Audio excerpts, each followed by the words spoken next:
છે તમારું આજના નવા વિડીયોમાં। સૌ પહેલાં તો બધાને જય સોમનાથ, જય શ્રી કૃષ્ણ અને જય માતાજી। તો કેમ છો બધા? તો આજે હું તમારા માટે લઈને આવી છું મસ્ત મજાની નવી રેસીપી। અસલ સ્વાદ સાથે આપણે કાઠિયાવાડી ઊંધિયું બનાવીશું। તો આપણે ગોટા કેવી રીતે બનાવીશું અને ઊંધિયું કેવી રીતે બનાવીશું તો તમે વિડીયોને એન્ડ સુધી જરૂરથી જોજો। અને જો મારી ચેનલમાં નવા હોય તો ચેનલને લાઇક, શેર અને સબસ્ક્રાઈબ કરજો। શિયાળામાં ઊંધિયું ખાવાની મજા કંઈક અલગ જ હોય છે। તો ચાલો આપણે ઊંધિયું બનાવવાની શરૂઆત કરીએ। તો આપણે ઊંધિયું બનાવવા માટે એટલી બધી સામગ્રી લઈ લીધી છે, જેમાં છે ફૂલકોબી, મોટી ચોરી છે, ઝીણી ચોરી, રીંગણ, કોથમીર, વાલોળ છે, વાલ, મુઠિયા બનાવવા માટે ભાજી, વટાણા, ગુવાર, બટેટા, લસણ, આદુ। તો આપણે એટલી બધી સામગ્રી લઈ લીધી છે, તો ચાલો બધું શાકભાજી આપણે સુધારી લઈએ। આપણે બટાકાની છાલ કાઢી નાખી છે, તેને સુધારી લઈશું।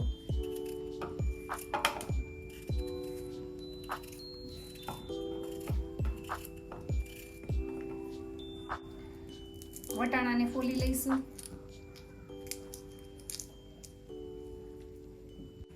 મસ્ત બધા વટાણા ફોલી લીધા છે। આપણે વાલોળ પાપડી પણ ફોલી લીધી છે। ગુવાર સુધારી લીધો છે।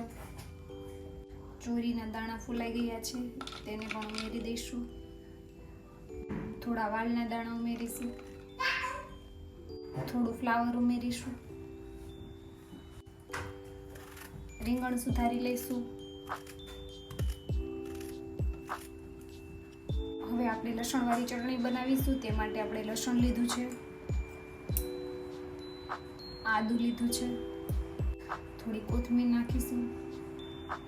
ત્યારબાદ સ્વાદ અનુસાર નમક ઉમેરીશું। હળદર નાખીશું। 2 ચમચી જેટલું લાલ મરચું પાવડર ઉમેરીશું। ત્યારબાદ આ બધો મસાલો આપણે વાટી લઈશું। આપણે લસણની પેસ્ટને વાટકીમાં કાઢી લઈશું। લસણની પેસ્ટમાં થોડું પાણી ઉમેરીશું।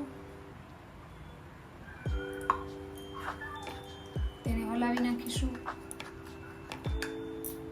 જુઓ, પેસ્ટ તૈયાર થઈ ગઈ છે વઘાર માટે। એક ટામેટું સુધારી લઈશું।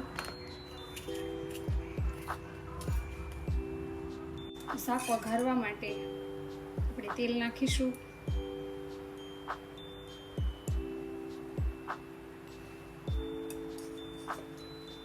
તેલ થઈ જાય તો આપણે રાઈ ઉમેરીશું। રાઈ ફૂટી ગઈ છે, આપણે જીરું ઉમેરીશું। હિંગ નાખીશું। તે ઉમેરીશું। તમે જોઈ શકો છો તેલ છૂટું પડી ગયું છે।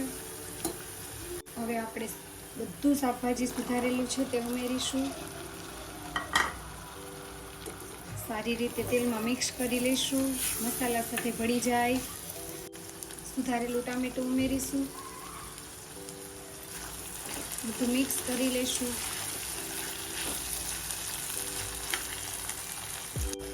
ધાણા જીરું પાવડર નાખીશું। 1 ચમચી ગરમ મસાલો। ત્યારબાદ આપણે 1 મોટી ચમચી જેટલો ઊંધિયાનો મસાલો ઉમેરીશું। સારી રીતે મિક્સ કરી લઈશું। તો સરસ બધું ચડી ગયું છે અને તમે જોઈ શકો છો તેલ પણ છૂટું પડી ગયું છે। તો આપણે તેમાં પાણી ઉમેરીશું। આપણે 2 ગ્લાસ જેટલું પાણી નાખ્યું છે, કારણ કે થોડું શાક ચડવા માટે જોશે અને આપણે બાકી મેથીના ગોટા નાખીશું તો પાણી એબ્ઝોર્બ કરી લેશે, માટે આપણે થોડું પાણી વધારે નાખીશું અને 5 થી 6 સીટી કરીશું। થોડી કોથમીર ઉમેરીશું અને ઢાંકણ ઢાંકી અને 5 થી 6 સીટી કરીશું। તો ચાલો આપણે મેથીના ગોટા બનાવી લઈએ। તો શાક ચડે છે ત્યાં સુધીમાં આપણે ગોટા બનાવી લઈએ। તે માટે આપણે 1 વાટકી ચણાનો લોટ લીધો છે। ગોટામાં મેથી વિના તો ચાલશે નહીં, તો માટે 1 વાટકી મેથીની ભાજી લીધી છે।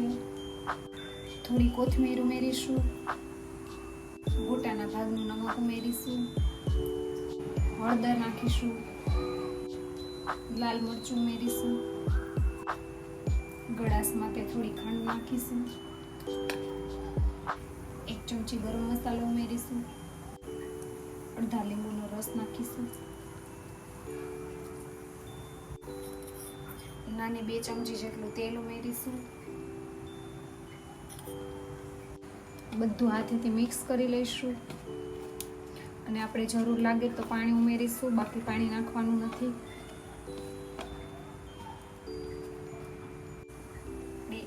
એક ચમચી જેટલું પાણી લેશું.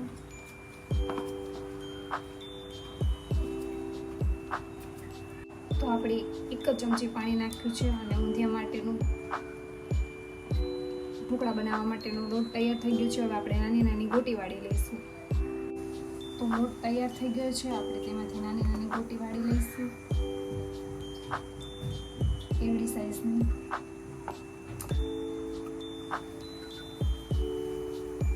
ઘણા લોકો મુઠિયા પણ વાળે છે, પણ આપણે ગોટી વાળીશું.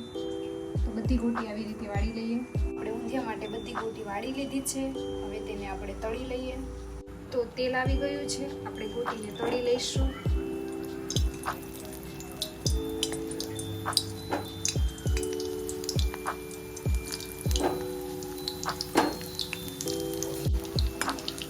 આપણે બધી ગોટીને ધીમા તાપે તળી લઈશું.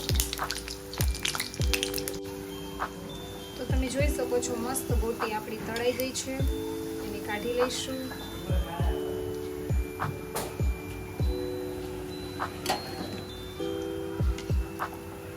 તો મિત્રો ગોટા તળાઈ ગયા છે અને આપણે શાકને પણ ચેક કરી લઈએ કે ચડી ગયું છે કે નહીં. તો તમે જોઈ શકો છો મસ્ત મજાનું શાક ચડી ગયું છે. આપણે તેમાં ગોટા ઉમેરી દઈશું. આપણે બધા ગોટા તેમાં ઉમેરી દઈશું.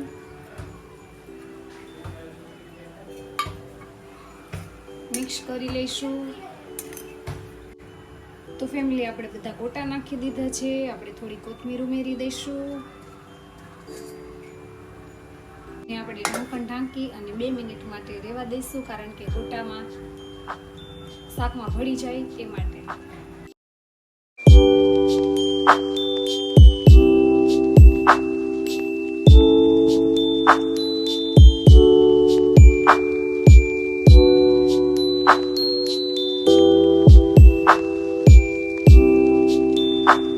આજની ઊંધિયાની રેસીપી તમને કેવી લાગી તે કોમેન્ટ કરીને જણાવજો, અને તમે કેવી રીતે ઊંધિયું બનાવો છો તે પણ કોમેન્ટ કરીને જણાવજો. અને જો ચેનલમાં નવા હોય તો ચેનલને લાઇક, શેર અને સબસ્ક્રાઈબ કરજો. મળશું આવી નવી રેસીપી સાથે. આવજો. જય સોમનાથ. બાય.